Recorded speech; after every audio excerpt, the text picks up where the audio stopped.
Good morning students, I hope आप सब अच्छे होंगे। लास्ट क्लास में हम लोगों ने अमोनिया फॉर्मेशन के मेथड्स डिस्कस किए थे और अमोनिया फॉर्मेशन के मेथड्स के बाद आज हम पहले जो फर्स्ट टॉपिक है which is structure of NH3 इसको डिस्कस करेंगे।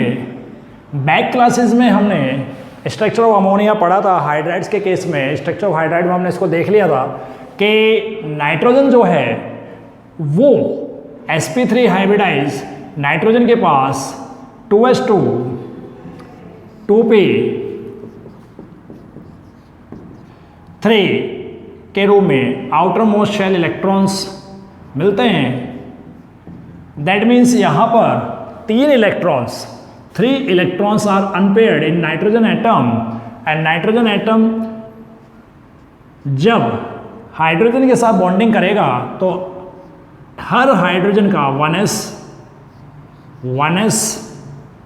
and 1s यहाँ पर ऑलराइट इनसे ओवरलैपिंग करेगा, लेकिन उससे पहले ये s और 3p कक्षक 1s and 3p orbitals of nitrogen hybridize होंगे और हाइब्रिडाइज होकर टोटल 4 sp3 हाइब्रिडाइजेशन करेंगे और हाइब्रिडाइजेशन होने के बाद 4 sp3 ऑर्बिटल्स बना देंगे, हाइब्रिड ऑर्बिटल्स। ऑलराइट, ये हम पहले पढ़ चुके हैं हाइड्राइड्स में।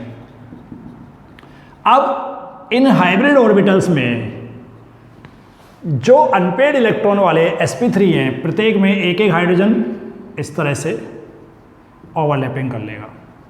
ऑलराइट, दिस इज ऐसे ओवरलैपिंग कर लेगा और इस ओवरलैपिंग के बाद हमारे पास कुछ इस तरह की स्ट्रक्चर बनेगी। देखिए नाइट्रोजन में दिस वन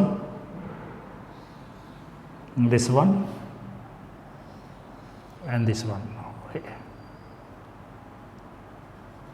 ये back side. Okay, you know sp3 में टेट्राहेड्रल स्ट्रक्चर पाई जाती है। अब 4 sp3 हाइब्रिड ऑर्बिटल मिले हैं।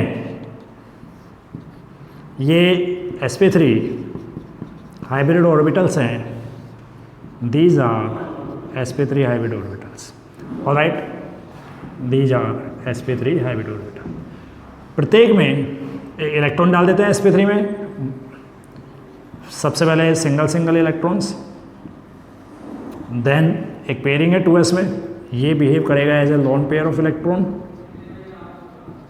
ऑलराइट, अब बाकी में 1s of hydrogen, 1s of hydrogen and 1s of hydrogen. इस तरह से ये जो ओवरलैपिंग होगी, this is sp3 and this is hydrogen का 1s ओवरलैपिंग। इस कंडीशन से तो यहाँ पर नाइट्रोजन सबसे पहले क्या करता है, अपने आउटर मोस्ट शेल में s और p ऑर्बिटल्स के बीच में हाइब्रिडाइजेशन करवाकर 4 हाइब्रिड ऑर्बिटल बनाता है, named as sp3 hybrid orbitals. और इन हाइब्रिड ऑर्बिटल्स के पास 4 sp3 हाइब्रिड ऑर्बिटल्स में से 3 के पास अनपेड इलेक्ट्रॉन होते हैं, जिनके साथ हर हाइड्रोजन, टोटल 3 हाइड्रोजन है, 3 हाइड्रोजन चाहिए, प्रत्येक हाइड्रोजन का 1s ओवरलैपिंग करता है। Overlapping is sp3 1s overlapping, और ओवरलैपिंग से यहाँ मिलता है हमको दिस स्ट्रक्चर। अगर इसको हम बॉन्ड फॉर्म में शो करें तो दिस इज H,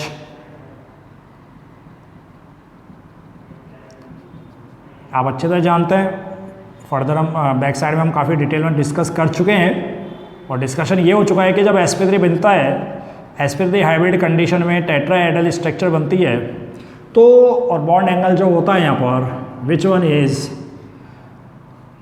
107 डिग्री। ये भी मैं आपको बता चुका हूँ कि ऐसा क्यों होता है, क्योंकि टेट्राहेड्रल में होना तो 109.5 डिग्री था, but due to presence of 1 lone pair bond pair repulsion effective in this structure and this phenomena, this lone pair क्या करता है, इस बॉन्ड एंगल को, जो टेट्राहेड्रल का बॉन्ड एंगल 109.5 डिग्री होना था, उस बॉन्ड एंगल को क्या कर देता है 107 डिग्री तक लिया जाता है। ये वो एंगल है जहां पर बॉन्ड्स और इलेक्ट्रॉन्स के बीच में मैक्सिमम रिपल्शन खत्म हो जाता है, ये भी कह सकते हैं मिनिमम रिपल्शन हो जाता है, और ये एज ए स्टेबल मॉलिक्यूल की तरह बिहेव करते हैं। अब sp3 है, no doubt, that means geometry क्या होने वाली है, ज्योमेट्री तो टेट्राहेड्रल ही होगी, टेट्राहेड्रल। और मैं आपको पहले बता चुका हूँ, जब ज्योमेट्री की बात करते हैं किसी मॉलिक्यूल की, ज्योमेट्री की बात करते हैं किसी मॉलिक्यूल की, तो वहाँ bond pair plus lone pair of electron, bond pair plus lone pair of electron काम में आता है। बट शेप क्या होगी, देखिए बेटा, शेप जब काउंट करते हैं किसी मॉलिक्यूल के लिए, तो वहाँ केवल बॉन्ड पेयर को अपन कैलकुलेट करते हैं, ठीक है ना। शेप केवल बॉन्ड पेयर से कैलकुलेट होगी, और जबकि geometry bond pair plus lone pair of electron से कैलकुलेट होगी। अगर मैं इस लोन पेयर को हटा दूं तो केवल ये स्ट्रक्चर बनती है, नीचे से ट्राइंगल बनता है, दैट मीन्स ट्राइगोनल। अगर इसको अपन 3D में देखें तो ये एक तरह से ट्राइगोनल पिरामिड की शेप बन जाती है, पिरामिडल, ट्राइगोनल पिरामिडल, त्रिकोणीय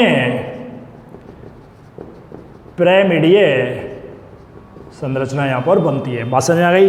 तो आपको ध्यान ये रखना है कि शेप में केवल बॉन्ड पेयर कैलकुलेट किए जाते हैं कि व्हाट इज बॉन्ड पेयर, उसके बेस पर हम शेप बता दें, shape on the basis of bond pair. बात ध्यान रखना बेटा,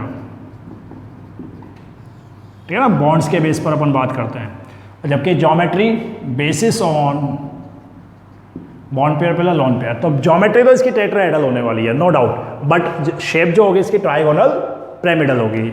ऑलराइट, चलिए आगे डिस्कस करते हैं हम यहाँ पर अमोनिया के बारे में। Physical properties of ammonia,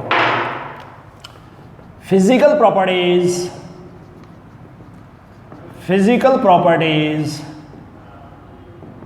of NH3।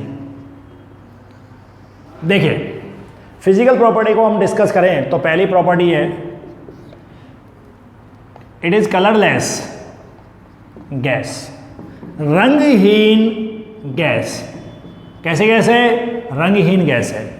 Second, specific ऑडियोर, ये एक विशिष्ट गंध रखती है, कंटेन्स स्पेसिफिक ऑडियोर, विशिष्ट गंध रखती है, और इस स्पेसिफिक ऑडियोर को हम एक तरह से कह सकते हैं एमोनिकल ऑडियोर, अमोनिकल गंध इसको बोला जा सकता है, ठीक है, अमोनिकल गंध। इसके अलावा आगे बात करें हम, very important factor, ammonia gas is soluble in water as maximum yield, बहुत अधिक मात्रा में, बहुत अधिक लब्धि में के रूप में NH3 जल में विलयशील होती है, जल में विलयशील होती है। इसके पीछे का क्या कारण है? इसके पीछे कारण है कि वाटर एंड अमोनिया दोनों के बीच में इंटरमॉलिक्यूलर हाइड्रोजन बॉन्डिंग पाई जाती है, दोनों के बीच में इंटरमॉलिक्यूलर हाइड्रोजन बॉन्डिंग पाई जाती है। तो इसका फैक्टर अपन लिखें, reason due to presence of strong intermolecular H bonding between NH3 and water molecule, NH3 and water molecules। तो वाटर मॉलिक्यूल्स और अमोनिया के बीच में स्ट्रॉन्ग क्या मिलेगा बेटा? एच बॉन्डिंग मिलने वाली है, इंटरमोलिकुलर एच बॉन्डिंग मिलने वाली है, अंतरा आणविक हाइड्रोजन बंधन जो प्रबल होगा, इतना स्ट्रॉन्ग होगा कि उसकी वजह से यहाँ पर क्या होगा, इजीली ये डिजोल्व हो जाती है। और ऐसा एक्सेप्ट किया जाता है, ऐसे माना जाता है कि 1 cc वाटर में 1000 cc अमोनिया के मॉलिक्यूल्स डिजोल्व हो सकते हैं। 1 cc वाटर में, इन 1 cc water 1000 cc NH3 molecules can be dissolved, के 1 cc जल यानी सेंटीमीटर क्यूब इतने वॉल्यूम वाले वाटर में इतने वॉल्यूम की ammonia gas due to strong intermolecular hydrogen bonding dissolve हो सकती है। उसको अगर अपन रिप्रेजेंट करें यहाँ पर तो किस तरह से रिप्रेजेंट किया जा सकता है उसको अपन चेक कर लेते हैं एक बार। और वो बॉन्डिंग होती है HOH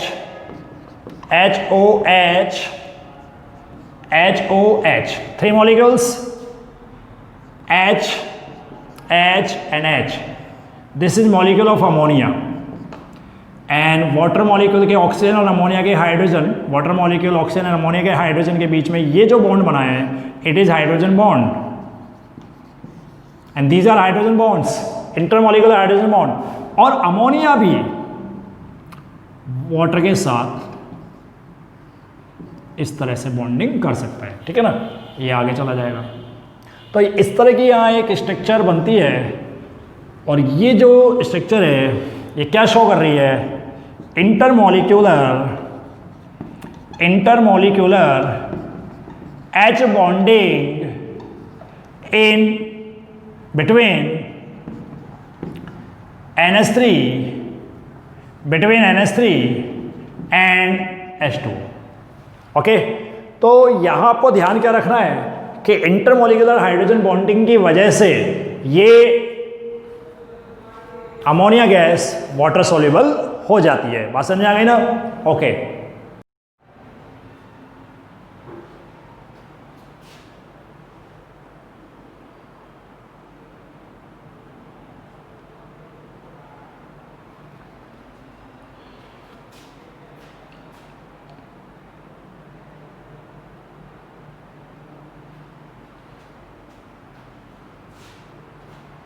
ओके, चलिए next reaction, decomposition, dissociation of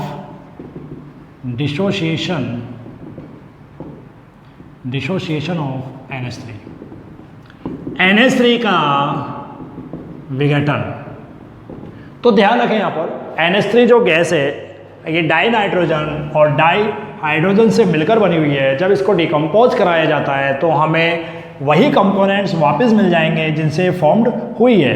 तो यहाँ पर अमोनिया के डिकम्पोजिशन के लिए highly temperature approx 500 degree centigrade और 773 केल्विन टेम्परेचर और electric discharge,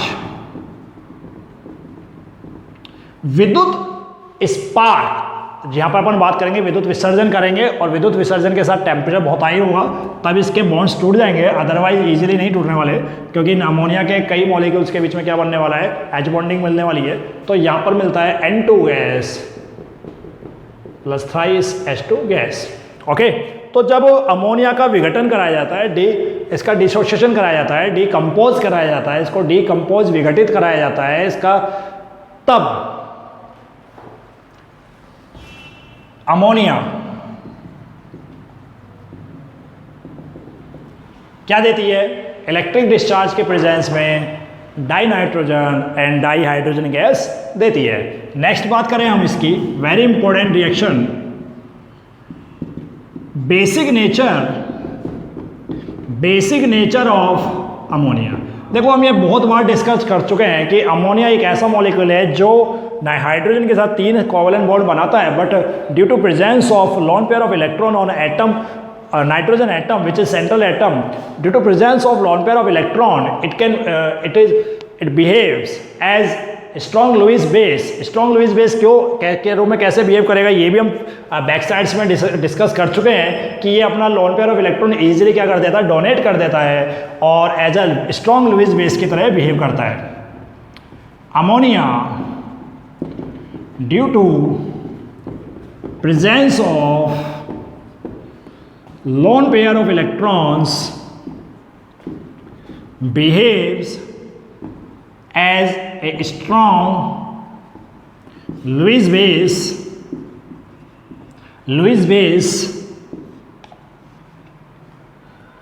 because lone pair of electrons of ammonia molecule can lose or donates to electron acquiring element or compound और ion.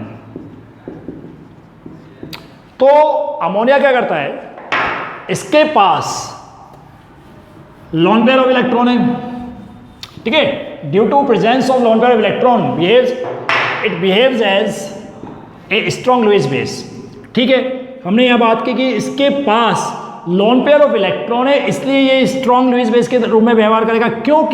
क्योंकि lawn pair of electron, it's lawn pair of electron, इसका जो lawn pair of electron है या lawn pair of electron NH3 molecule can loss और donate, ये दिया जा सकता है, ठीक है ना, ये दिया जा सकता है किसको, इलेक्ट्रॉन्स एक्वायरिंग एलिमेंट्स, ऐसे एलिमेंट जिनको इलेक्ट्रॉन की जरूरत है, और कंपाउंड्स या आयंस।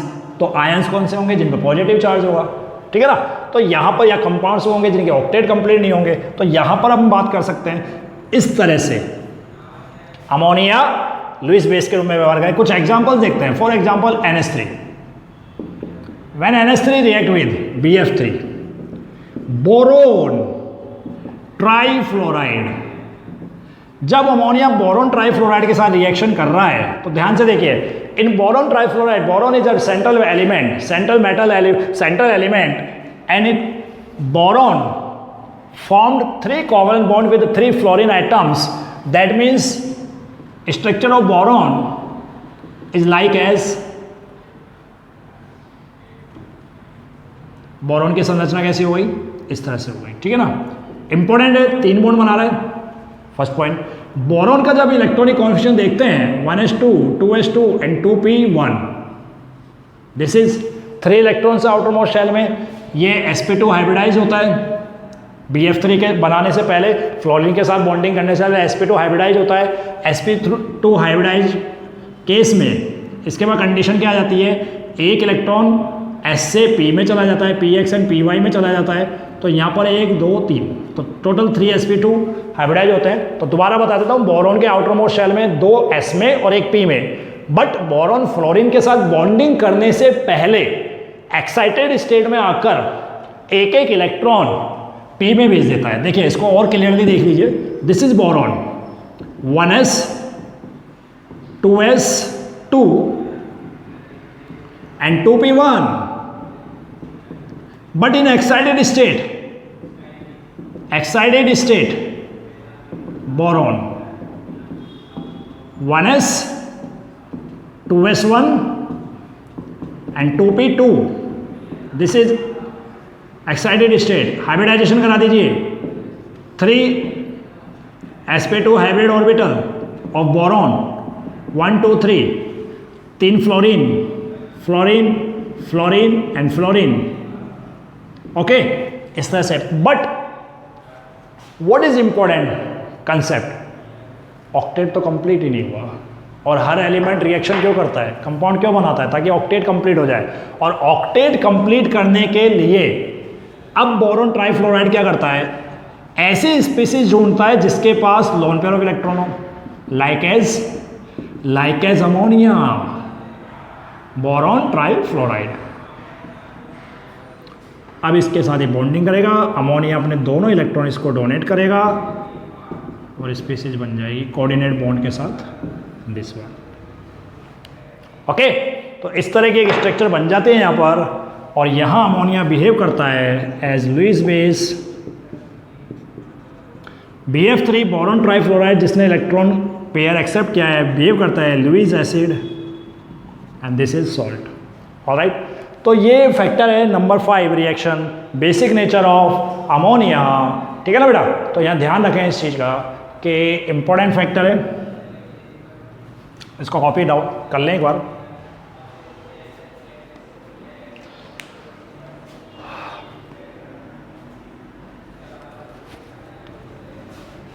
ओके, चलिए आगे डिस्कस करते हैं।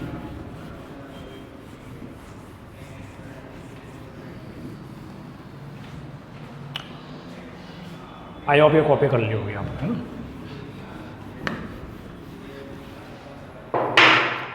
नेक्स्ट रिएक्शन,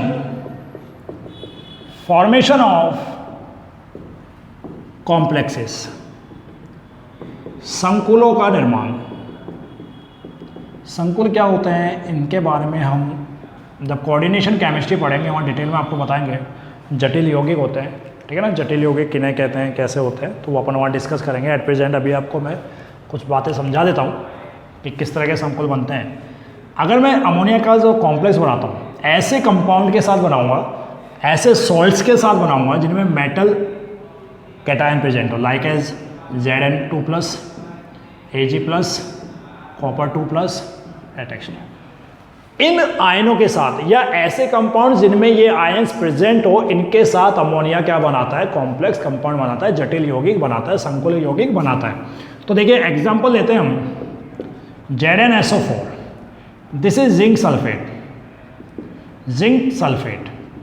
हम इसका एक्वस जलीय विलयन ले रहे हैं, और इस जलीय विलयन लेने में जिंक सल्फेट आपको अच्छे से पता है, यहाँ मिल जाएगा Zn2+,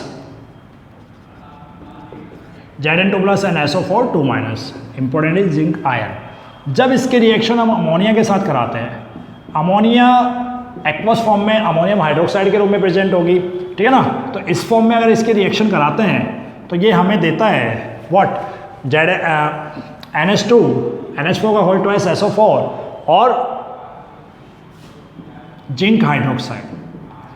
जिंक हाइड्रोक्साइड, ध्यान से देखना बेटा बाप, इंपॉर्टेंट बात, जिंक हाइड्रोक्साइड, इसका पीपीटी मिलता है अवक्षेप, वाइट पीपीटी, श्वेत अवक्षेप। अवक्षेप या प्रेसिपिटेशन या पीपीटी वो पदार्थ होता है जो रिएक्शन के दौरान पूरी तरह से डिजोल्व नहीं होता। जब हम केमिकल रिएक्शन कराते हैं और पूरी तरह से रिएक्शन डिजोल्व नहीं होता है और वो टेस्ट ट्यूब के पैंदे पर कुछ क्वांटिटी में रह जाता है, ठीक है ना। आगे बात करते हैं, इसके अलावा NH4 का होल ट्वाइस SO4 ये बनता है। अब अमोनियम हाइड्रोक्साइड बना, लेकिन अगर ये कॉमन कंडीशन है बेटा, अमोनियम हाइड्रोक्साइड इसलिए लिया क्योंकि NH3 का एक्वस सॉल्यूशन जब लिया जाएगा वाटर के साथ तो ये अमोनियम हाइड्रोक्साइड के रूप में हमें मिलने वाला है। अब बात करते हैं, अगर मैं ZnSO4 की ही रिएक्शन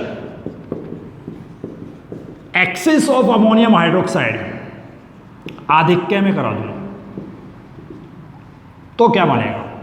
जब हमने नॉर्मल कंडीशन में बात की थी, बेसिक क्वांटिटी ली थी, तब एक पीपीटी बना, ठीक है ना। अब अगर इसी की रिएक्शन करा देते हैं तो हमें मिलता है ZnNH3 का होल 4 SO4। और इस तरह का जो कंपाउंड है, ये जो मैंने फॉर्मूला लिखा, इस तरह के कंपाउंड्स होते हैं, कॉम्प्लेक्स कंपाउंड संकुल यौगिक कहलाते हैं, जिनकी स्ट्रक्चर कैसे बनती है, इनकी कंडीशन क्या है, इनकी प्रॉपर्टीज़ क्या है, वो सब हम कोऑर्डिनेशन केमिस्ट्री में डिस्कस करेंगे।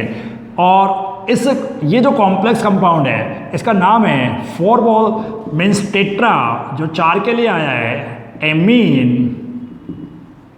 Tetra amine. टोटल हमारे पास 4 एमीन है। जिंक सेकेंड, ब्रैकेट में ये जो हमने सेकंड लिखा है, ये 11th क्लास में आप लोगों ने डिस्कस किया होगा जब आपने मोल कंसेप्ट्स और रेडॉक्स रिएक्शन के बारे में बात की। वहाँ पर स्टॉक नोटेशन, ये ऑक्सीडेशन ऑफ जिंक को शो कर रहा है, एंड सल्फेट। ये नॉमेनक्लेचर का सिस्टम है। मैं फिर कह रहा हूँ कि ये सब आपको पढ़ा दिया जाएगा, पढ़ेंगे हम इस सेशन में ही। तो tetra amine, zinc second, sulphate.